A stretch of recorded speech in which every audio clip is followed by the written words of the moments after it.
Let me start off by saying I've always had a wonderful relationship with my parents. They've always supported me, loved me, and let me be my own person. Every year we would go on holidays, either to the same little house in Italy or France, or to campings with other families. And throughout my student years, they've been incredibly supportive and proud of me, and they always made me feel like a very loved person. Of course, like any other family, we've had arguments, moments where you get kind of pissed off at each other, or when someone eats the food you've been saving for the perfect moment without warning or asking you beforehand. But I'm pretty sure every family have those moments like that.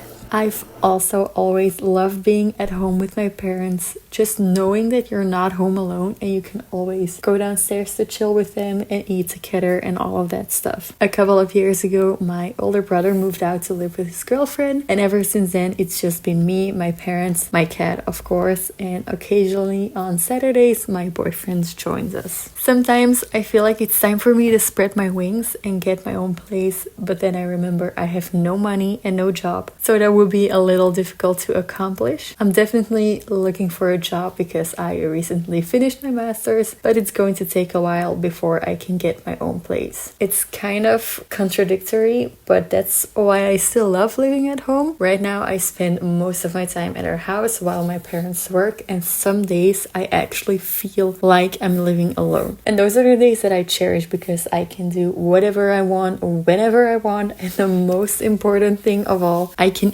eat whatever I want. As I said before, I love my parents, but we differ a lot in eating habits. While my dad eats more like the typical Belgian person, meaning lots of potatoes, bread, stews, and all of those typical Belgian dishes he likes, my mom and I have a more colorful plate, and then my mom likes to eat in her own way, and I like to eat in my own way. I like to believe my way of eating is a little more diverse. I've been a vegetarian for over 9 years now. I enjoy very colorful plates, but I also try to eat more culturally diverse. I love trying out new cuisines, new recipes, even though I can be a very picky eater. And that is why I enjoy this week so much. I could just eat whatever I want and make my own little menu and get the snacks that I love instead of having to eat what my dad wants to eat or what my mom wants to eat. It was just me and my favorite dishes. This week, my parents went on a trip to the south of France. My dad recently quit his football team and joined a cycling club, and together they decided to cycle the Mont Ventoux, while my mom and the other wives went on hikes and just relaxed at the pool. It's the cutest thing ever, and also the best thing ever for me because I got the whole house to myself and life could literally not get better.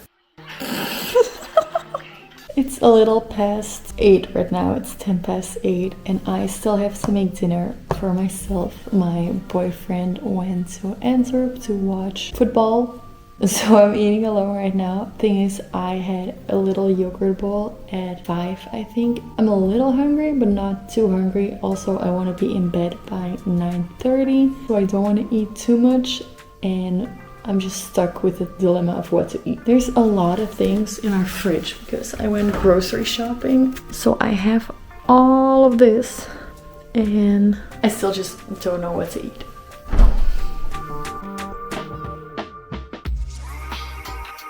I think I'm just gonna make a bowl of oatmeal because I don't know what else to eat. Okay, oatmeal it is!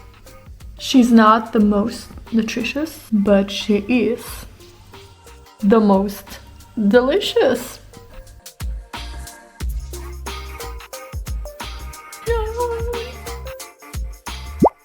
I freaking love cooking meals for myself and for others. This week my boyfriend had the privilege of being my guest, so while he was working on his thesis, I was busy cooking all or at least most of his meals. I always forget how fun it is to decide for yourself what you want to eat, but oh my god, it is so frustrating because I can make my 5 favorite dishes and those would still only fill 2 or 3 days, and then I still have 5 or 4 days left to fill. I'm also very much a hot lunch person. I'd rather eat leftovers or make something hot than eat bread. I don't understand why we as Belgian people eat bread for breakfast and lunch. There's nothing wrong with eating bread. I just don't like it, and there's this culture here in Belgium where you just eat bread for lunch. Obviously you use different toppings like cheese, jam, ham, or like a chocolate spread. I am not a bread person, and most of the vegetarian toppings, like the toppings where they want to impersonate meaty things, they're just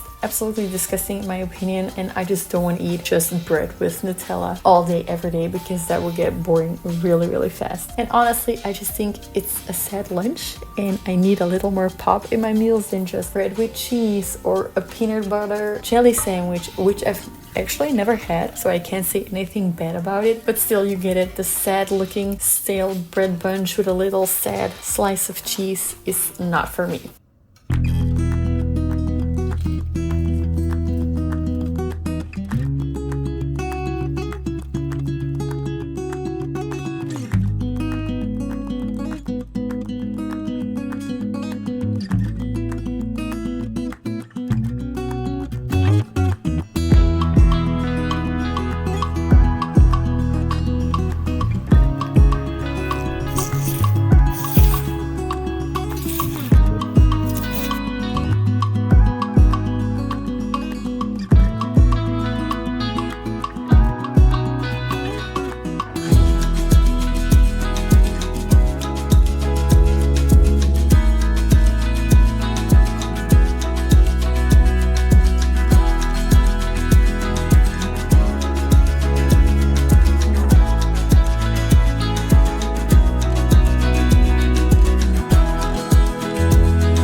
I would love to say that I partnered up with a company like HelloFresh or Factor for this whole video, but the only one I partnered up with was my brain to think about what to eat. Getting variety in your meals is so important to make sure you get all of the nutrients and vitamins that you need, but also to be physically and especially mentally satisfied. Like any other somewhat normal person, I quickly get fixated on 2 or 3 meals, and it happens that I only eat those things throughout the week. For example, I go hard on my favorite oatmeal bowls. I could eat those day and night and not get tired of it because I just think that they are so freaking good. A big part of why I enjoy this week so much is the fact that I could spend my time in my kitchen alone. I get the feeling that making food is my love language, and for me there's nothing better than being able to cook in a kitchen all on your own with your own equipment without anyone disturbing you. Obviously, if someone offers to help me, I will probably accept it, but I will also tell you what to do so you don't screw up my mental peace,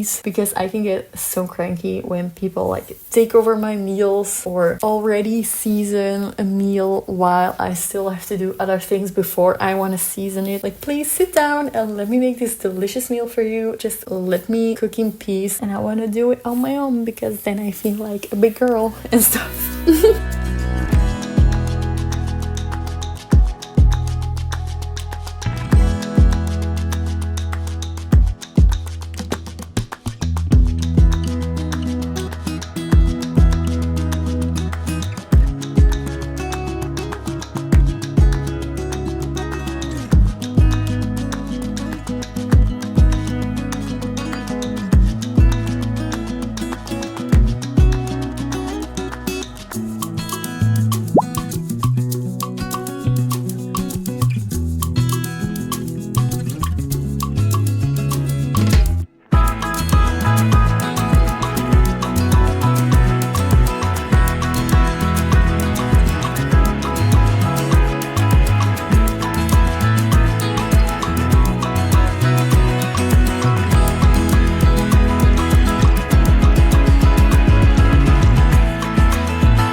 Being in your 20s is an interesting phase of life. You're navigating career choices, personal growth, relationships, and learning to balance all of the new responsibilities that come with adulthood. And while some of your friends have it all figured out, other friends, and maybe you, are struggling with what to do with your life. That's definitely how I felt in the past, and it's kind of how I'm feeling right now. I got my bachelor's degree in nutrition and dietetics around 3 years ago, and I thought I had to get a job within that field.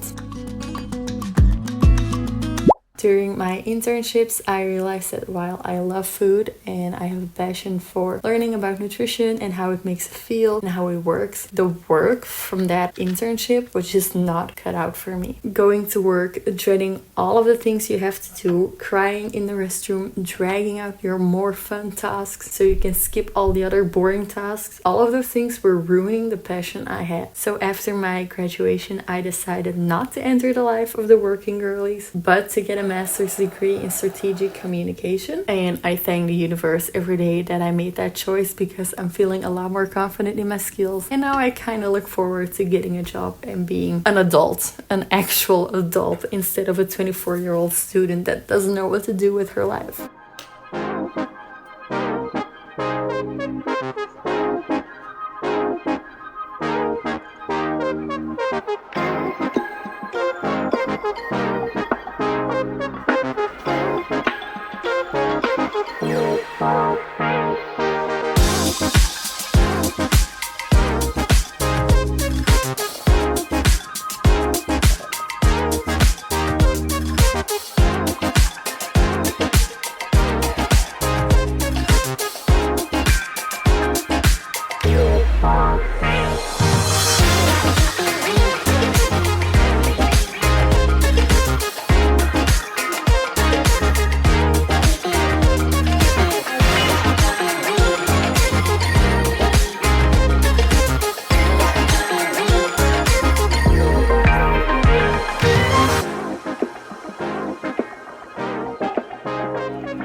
Even though I still have to apply for jobs, get through job interviews, and negotiate my contracts and my salary and all of that grown-up stuff, it's so weird to think that I'll be working this year. Deep down, I still feel like a little kid who doesn't have to think about getting a job, moving out, paying rent, or doing other adult things. And that's kind of the scary thing about growing up. Some people go a lot faster and you feel like you're behind in life, while your friends are starting their third or fourth year at their job. Others are switching jobs. Others talk about so many different adult things that you don't even understand. If all of that's happening and you still need to get a job and be an actual adult, it feels weird and scary, and honestly it feels like you're a failure. Sometimes like it feels like you're a failure, but you're not, because I just got my master's degree. Like I should be proud of that, but sometimes I feel like I'm not really following the normal trajectory in life. Like I don't want to be behind in life, but honestly, what does that even mean? Like seriously, what does it mean? Why is there so much pressure on doing things before a certain age? I used to really stress about this, and now I'm kind of realizing like who cares about what I do? Who cares if I get my first job at 24? Who cares if I had started working right after high school? Who cares if I do something other than what you would do?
After talking with some of my friends who are either working or still studying or taking a gap year, I realized life isn't a race and there's no set timeline for success. Everyone's journey is different, and that's perfectly okay. It's about finding what makes you happy and fulfilled. I can't tell you exactly what that is for me career-wise because I'm still figuring it out, but I will let you know if I do. So if you're feeling lost or behind, just remember that it's okay. You're not alone, and there's no right or wrong way to navigate your 20s, your 30s, or even your 40s. Focus on what makes you feel happy, take care of yourself, and trust that things will fall into place. And in the meantime, enjoy the little things. Even if you fail, like cooking a second dinner because you accidentally screwed up the first one by adding too much herbs and it turns out to be so bad that your boyfriend won't even finish it, and you also think it's absolutely disgusting, but you still finish it because you don't want to waste the food.